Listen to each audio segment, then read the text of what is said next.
Assalomu alaykum nafis meva muxlislari, xudo xolasa Anjondagi yana bitta ishimizni tugatdik. Uzumzorga qo'yib berdik bu narsani, sterelka zapravkasining ro'parasiga.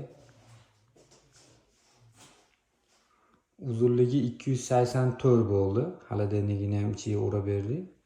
Mo'yka gazlarni qo'yib berdik. Shu yerda forchkasi bor ekan, yorali tushadi. Yoping dedi. Shuni yoppasdan qo'yib berdik, xudo xolasa. Kafillari, mo'yka gazlari bilan birga o'rnatib berdik. Bu ishimiz общий 6.300.000 so'mga o'rnatib berdik. Akril materialdan bo'ldi. Korpuslari rossiyskiy laminatdan, starishinsasi rossiyskiysdan bo'ldi, xudo xolasa.